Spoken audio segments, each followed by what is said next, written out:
hope that you will take a moment to listen to my dear cousin Erlene, who is living very close to me in the French side of the Basque country. Erlene Etchepar, Broderson. Voilà, j'ai établi une connexion avec un lointain cousin d'origine australienne de la branche Hunter de la famille, qui habite Guétaria dans le sud de Saint-Sébastien.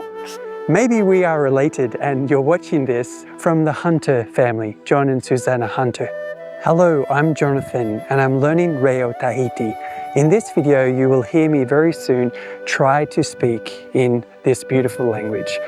I'm learning Tahitian. Ape anao étaient Reo Tahiti, but it's my first attempt at speaking Tahitian. I am from Australia and I live in Europe. No Australia mai au e noho ana au Europa. My ancestors John and Susannah Hunter moved to Tahiti a long time ago. Oto nau tapuna o John e Susannah Hunter e iti e Tahiti.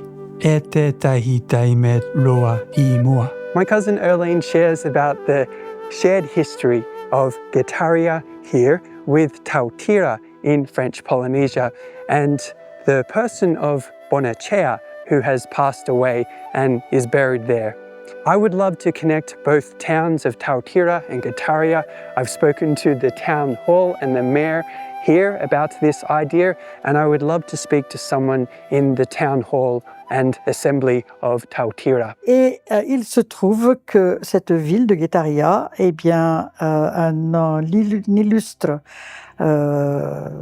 habitant d'ici a été un des premiers Français à avoir mis les pieds à Tahiti, à Tautira, un dénommé Bonetxea.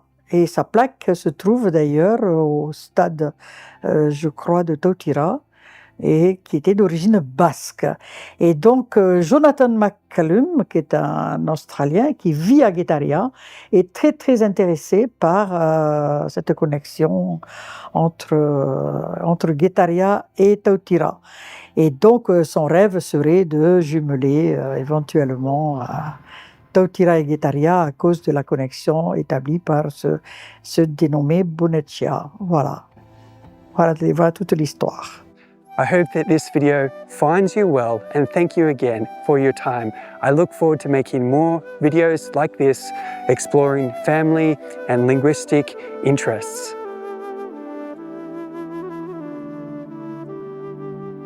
Bye for now, my friends.